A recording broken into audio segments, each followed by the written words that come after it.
معزز سامعین کرام، قرآن مجید کی تلاوتیں ہوئے گھروں میں نہ جانے کتنے کتنے دن گزر جائیں۔ بعض ہی وہ گھر ہے جس میں، وہ خوش نصیب گھر میں کہوں گا، کہ جس میں جو ہے عورتیں اور مرد جو ہے اپنے اپنے گھروں میں قرآن کی گھر میں دن میں ایک آدھ مرتبہ جو ہے تلاوت کر لیتے ہیں، قرآن کو کھول لیتے ہیں۔ بہت کم ہے، بہت کم۔ آج ہمارے پاس گھر میں جتنے افراد ہیں اتنے موبائل ہیں، بڑی سے ٹی ویاں موجود ہیں، لیپ ٹاپ موجود ہیں، ٹیب موجود ہیں، کئی قسم کے جو ہے سب کی مصروفیتیں، کسی کو کسی سے سب ہیں ساتھ میں، لیکن کسی کو کسی کی خیریت لینے کا بھی موقع نہیں، اتنے مصروف ہیں۔ موبائلوں میں اتنے گم ہیں، اتنے کھوئے ہوئے ہیں، ماں باپ کو اولاد کی فکر نہیں، اولاد کو ماں باپ کی فکر نہیں، پڑھائی کی طرف کوئی دلچسپی نہیں، علم دین تو دور دور تک اس کا نام و نشان نہیں، کہ ہم اپنے اولاد کو، اپنی نسلوں کو علم دین کی طرف بلائیں، قرآن کی تلاوت کی طرف بلائیں۔ ہم غور تو کر کے دیکھیں، ہم سمجھیں اس بات کو۔ اب بتائیں کہ کئی سارے لوگ ایسے بھی موجود ہیں کہ جن کے گھروں پر قرآن خوانی ہوئے مہینوں نہیں سالوں گزر گئے، اور بڑے افسوس کے ساتھ میں یہ بات کہہ رہا ہوں، جب گھر میں میت ہوتی ہے، جب لوگوں کو یاد آتا ہے کہ بھئی قرآن خوانی کرنا ہے۔ کیا قرآن صرف مردوں کے لیے نازل ہے؟ معاذ اللہ ثم معاذ۔ ہمارے بزرگان دین نے فرمایا کہ آج کا جو ہمارا دور چل رہا ہے وہ یہ ہے، ایسا لگتا ہے کہ قرآن مردوں کے لیے نازل ہے، حالانکہ قرآن تو زندوں کے لیے نازل ہے۔ یہ تو دستور العمل ہمیں دیا گیا ہے، دستور زندگی اس میں موجود ہے کہ ہم اپنی زندگی کیسے گزاریں، اور ہم نے اس کو خاص کر دیا ہے، میت ہوگی تو قرآن کھلے گی، پڑھے جائیں گے، مسجد میں بھی پڑھیں گے، گھر میں بھی پڑھیں گے، ایک دو قرآن پڑھ کے 10ویں تک بخش دیے، ہو گیا، ختم ہو گئی ذمہ داری، ختم، کچھ نہیں ہوگا۔ قرآن کس لیے نازل ہوا؟ مردوں پر پڑھنے کے لیے، انہیں اثارے ثواب کرنے کے لیے، صرف یہی اس کا مقصد رہے گا؟ کس لیے نازل ہوا؟ ہم غور تو کرتے ہیں۔ حالانکہ قرآن مجید کی برکتیں جس کا کوئی شمار نہیں، جس کی فضیلت کا کوئی شمار نہیں۔ نبی مکرم صلی اللہ علیہ وسلم کے فرمودات میں ایک فرمان یہ بھی ملتا ہے کہ قرآن مجید کی تلاوت کرنے کے تعلق سے، کہ جو کوئی قرآن مجید کی تلاوت کرتا ہے، رب تبارک و تعالیٰ اس کے ایک ایک حرف کے بدلے 10 نیکیاں عطا فرماتا ہے۔ اور میں یہ نہیں کہتا کہ الف لام میم پر 10 نیکیاں، بلکہ الف پر 10 نیکیاں، لام پر 10 نیکیاں، میم پر 10 نیکیاں، جس کے تعلق سے فرمایا گیا قرآن مجید کا چھونا عبادت، قرآن کا پڑھنا عبادت، قرآن کا دیکھنا عبادت، قرآن کا سننا عبادت۔ پھر اس کے ساتھ ساتھ آج لاکھوں لوگ بے چین، ان کے دلوں کو چین نہیں مل رہا، سکون کی نیند نہیں آ رہی، وہ دواخانوں کے چکر کر رہے ہیں کہ ہمیں کسی طریقے سے سکون مل جائے، نیند مل جائے، بڑی بڑی ہیوی ڈوز لے رہے ہیں، ٹیبلٹس کھا رہے ہیں، پھر بھی نیند نہیں آ رہی، دل کو سکون نہیں مل رہا، گھبرائے سے، پریشان سے۔ قرآن مجید کہہ رہا ہے الا بذکر اللہ تطمئن القلوب، دلوں کا چین تو یہ اللہ کے ذکر میں، قرآن میں۔ اور ہمیں جو ہے قرآن مجید نہ سننے کا ہمارے پاس وقت ہے، نہ پڑھنے کا ہمارے پاس وقت ہے۔ ہمارے تو حالات یہ ہیں کہ مسجد میں آنے کے بعد ہمیں سب سے پہلے فکر یہ رہتی ہے کب ہم مسجد سے باہر نکلیں، کتنا جلدی ہو سکے کہ ہم جو ہے باہر نکل جائیں۔ اللہ کے ذکر کی طرف ہماری توجہ نہیں، بلکہ ہماری توجہ صرف گھڑی کی طرف رہتی ہے کہ کب گھڑی میں ٹائم ہوگا، جماعت شروع ہوگی، سلام پھیریں گے، باہر نکلیں گے اپنے کام کی طرف۔ ایسے لگتا ہے کہ زبردستی پکڑ کے یہاں پر لایا ہے اور بٹھایا ہے، کب وہ ہمیں چھوڑے اور ہم چلے۔ اکثریت کو تو اس کی بھی توفیق نہیں۔ معزز سامعین کرام، قرآن جو ہے دلوں کے زنگ کو دور کرنے کا ذریعہ، بیماریوں کو دور کرنے کا ذریعہ ہے، گھر میں خیر و برکات کا ذریعہ ہے، ہمیں جو ہے شفا دینے کے لیے قرآن مجید ہے، بیماریوں کی شفا اس میں موجود ہے، ہر بیماری کا علاج قرآن مجید میں موجود ہے۔ نہیں ہو رہے کام وہ قرآن مجید کی تلاوت سے پورے ہوتے ہیں، کیا کچھ قرآن مجید نے ہمیں نہیں دیا، لیکن ہم لینے کے لیے تیار نہیں۔ آج سے 1 صدی پہلے کی اگر تاریخ اٹھا کر دیکھو تو پتہ یہ چلتا ہے کہ 90% سائنٹسٹ یہ مسلمان تھے، کیوں؟ اس لیے کہ وہ قرآن مجید کی تلاوت کرتے ہیں، قرآن کو پڑھتے تھے، قرآن کو سیکھتے تھے۔ لیکن اب آج جب ہم کہہ رہے ہیں کہ دنیا ترقی کر رہی ہے، سائنس ترقی کر رہا ہے، تو وہیں پر سائنٹسٹ کی اگر فہرست نکالی جائے تو 10% بھی مسلمان نہیں ہیں ان میں۔ کیوں؟ اس لیے کہ ہم سائنٹسٹ کا ریسرچ تو پڑھنے کے لیے تیار ہیں بڑی بڑی ڈگریوں کے نام پر، لیکن قرآن پڑھنے کے لیے ہم تیار نہیں، ہمارے پاس وقت نہیں ہے قرآن مجید کی تلاوت۔ ہم غور تو کر کے دیکھیں کہ ہم قرآن مجید کے تعلق سے ہماری سوچ کس انداز میں۔ نبی کریم صلی اللہ علیہ وسلم کے تعلق سے ایک روایت ملتی ہے، صحیح مسلم شریف کی روایت۔ نبی کریم صلی اللہ علیہ وسلم نے ایک صحابی رسول کو اپنے پاس بلایا اور کہا، آقا کریم صلی اللہ علیہ وسلم نے فرمایا کہ قرآن کی تلاوت، میں رب کا ذکر سننا چاہتا ہوں، اللہ کا کلام سننا چاہتا ہوں۔ وہ صحابی عشاء کے بعد بیٹھے قرآن مجید کی تلاوت کرنے، قرآن مجید کی مسلسل تلاوت چل رہی، یہاں تک کہ فجر کی اذان کی آواز کان میں ہے۔ اب کئی سارے لوگوں کو حیرت ہوگی کہ بھئی یہ کیسا ہو سکتا ہے، پوری رات قرآن مجید تلاوت آخر کیسے ہو سکتی ہے، یہ تو ناممکن ہے۔ تو میں کہوں گا ہمارے بزرگان دین فرماتے ہیں کہ یہ کوئی ناممکن نہیں، اور بزرگان دین نے ایک واقعہ اس کے اوپر بیان کیا۔ کہتے ہیں کہ حضرت عبداللہ بن مبارک رحمۃ اللہ علیہ، یہ وہ خوش نصیب ہستی ہیں جو محقق بھی ہیں، جو فقیہ بھی ہیں، جو محدث بھی ہیں، جو مفسر بھی ہیں، بہت بڑے عالم دین۔ تو کہتے ہیں کہ ان کے توبہ سے پہلے کی کیفیت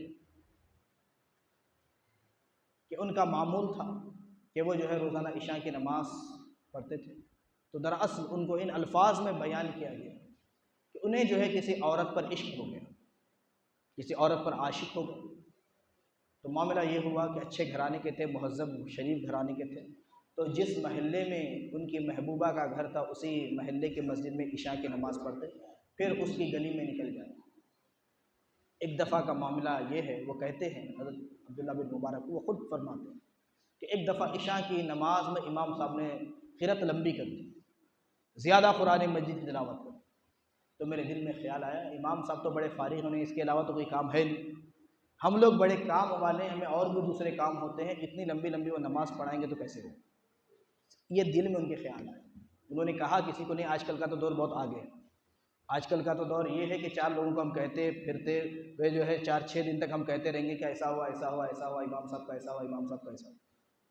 حضرت عبداللہ بن مبارک کہتے ہیں کہ دل میں صرف یہ خیال آیا کہ امام صاحب نے بڑی لمبی قرأت کر دی، انہیں اور تو کوئی دوسرا کام نہیں، اور ہمیں ہمارے بڑے کام ہوں۔ پھر اس کے بعد کہتے ہیں کہ جیسے تیسے نفل وغیرہ پڑھ کے میں نکلا، اپنی محبوبہ کی گلی میں جا کر پہنچا، اس کے گھر کے قریب۔ رات کا 1 پہر گزر گیا، وہ چھت پر نہیں آئی، 2 پہر گزر گیا، وہ چھت پر نہیں آئی، 3 پہر رات گزر گئی، وہ چھت پر نہیں آئی، لیکن مجھے برا نہیں لگا، اس لیے کہ محبوب کی ہر ادا محبوب ہوتی ہے۔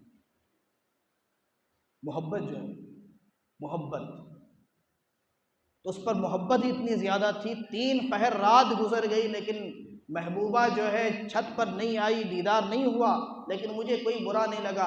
4 پہر رات گزرنے کو تھی، ابھی فجر کا وقت ہونے کو تھا کہ ایک لمحے کے لیے وہ چھت پر آئی، اور اس نے صرف اتنا کہا کہ آج گھر میں بہت مہمان ہیں، آج مجھے جو ہے بات کرنے کی مہلت نہیں ہے، آپ جائیے۔ تو کہتے ہیں کہ اس کا اس بات کے کہنے پر بھی مجھے غصہ نہیں آیا۔ تو پھر معاملہ یہ ہوا کہ جب میں وہاں سے نکلا تو ایسا ہو رہا تھا کہ لوگ فجر کی نماز پڑھ کے مسجد سے باہر نکل رہے تھے، اچانک میرے دل میں خیال، اے مبارک کے بیٹے، جب ایک دنیا کی عورت کی محبت میں رات بھر کھڑے ہو کر تم گزار سکتے ہو تو وحدہ لا شریک کی یاد میں، اس کے ذکر میں بھی ایسی کئی راتیں تم جا کر اللہ کی عبادت کرتے ہوئے، قرآن کی تلاوت کرتے ہوئے گزار سکتے ہو، یہ کوئی ناممکن بات نہیں، صرف ہونا یہ ہے کہ اس رب سے بھی وہ محبت ہو۔ آج ہماری کیفیت یہ ہے کہ دنیا اور دنیا کی چیزوں کی تو محبت ہے، قرآن کی ہمارے اندر وہ محبت نہیں رہی، رب تبارک و تعالیٰ سے محبت نہیں رہی، اور اس قبر کا ہمیں خوف نہیں رہا، اس میدان محشر کی حاضری کا ہمیں احساس نہیں رہا، اس حساب کی ہمیں فکر نہیں رہی، جس کا نتیجہ یہ ہے کہ قرآن کی تلاوت کے لیے وقت نہیں ہے، قرآن کو سننے کے لیے وقت نہیں ہے، نماز کو کچھ لمبا پڑھنے کے لیے وقت نہیں ہے, مسجد میں 2-5 منٹ زیادہ بیٹھنے کا ہمارے پاس وقت نہیں ہے. ہمارے پاس حاصل کلام یہ ہے کہ نیکیاں کرنے کا وقت نہیں ہے. ہم جو کچھ بھی کر رہے ہیں یا تو لوگوں کو دکھانے کے لیے کر رہے ہیں یا پھر ہماری مجبوری ہے کہ ہمیں وہ کرنا. اللہ اور اس کی رضا کے لیے ہم کیا کریں؟ تو معزز سامعین کرام, یہ وہ بالکل اس انداز میں ہمیں سمجھنے کی ضرورت ہے. ہم اور تو کر کے دیکھیں. ایک اور مثال اگر میں جوڑ دوں تو یہ بالکل ایسی بات ہے کہ جس کو سمجھنا بہت آسان ہو جائے. آج لوگ رات بھر موبائل پہ تو جگ رہے ہیں, یہ کوئی غلط بات نہیں ہے. رات بھر فلم اور ڈرامے دیکھتے ہوئے جگ رہے ہیں, رات بھر گیم کھیلتے ہوئے جگ رہے ہیں, پروگرام دیکھتے ہوئے جگ رہے ہیں. لیکن ہم اپنے آپ سے پوچھیں کہ کبھی اللہ کی یاد میں بھی کوئی رات گزاری؟ کوئی رات ایسی بھی گزری کہ قرآن مجید کی پوری رات تلاوت کی؟ کوئی ایسی رات گزری کہ پوری رات نوافل پڑھ؟ کوئی ایسی رات گزری کہ پوری رات اللہ کا ذکر کرتے ہوئے گزار دیا فجر کی اذان ہو؟ کوئی ایک رات اپنی پوری زندگی, حالانکہ اب تک کئی راتیں ایسی گزار دی کہ موبائل ہاتھ میں رہا اور صبح ہو گئی. کئی راتیں ایسی گزر گئی کہ ٹی وی چالو ہے, ٹی وی کے سامنے بیٹھے ہوئے اور رات گزر گئی. کبھی ہم خود سے سوال کریں کوئی ایسی رات بھی گزری کہ ہم اللہ کے ذکر میں اور رات ختم ہو جائے؟ ہم قرآن کی تلاوت میں ہوں, رات بھر قرآن کی تلاوت ہوتی رہے اور رات ختم ہو گئی. رات بھر اللہ کا ذکر کرتے رہے اور رات ختم ہو گئی. رات بھر اللہ کی رضا کے لیے نوافل پڑھتے رہے ہوں اور رات گزر گئی, فجر کی اذان کی آواز ہمارے کانوں میں ہے. غور تو کر کے دیکھیں. ہمارے بزرگان دین فرماتے ہیں, حیرت ہے ہم انسانوں پر کہ رب تبارک و تعالیٰ نے ہمارا رزق ہمیں پہلے ہی دے دیا. ہماری پیدائش سے پہلے ہمارا رزق دنیا میں بھیج دیا.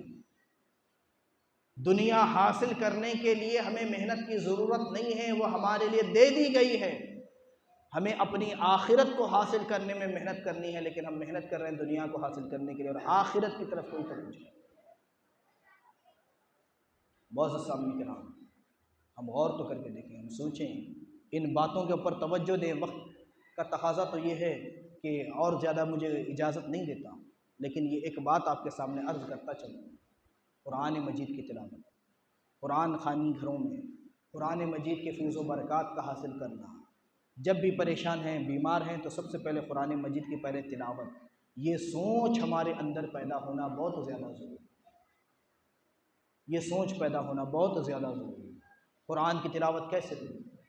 آج کئی سارے افراد تو وہ ہوتے ہیں جو گھر میں اپنے بچوں کو تو کہتے ہیں کہ ہمارے بچے ایسے ہو گئے ویسے ہو گئے, قرآن کی تلاوت نہیں کرتے, نماز نہیں پڑھتے. تو کیسے پڑھیں گے؟ انہوں نے ہمیں دیکھا ہی نہیں تو پڑھیں گے کیسے؟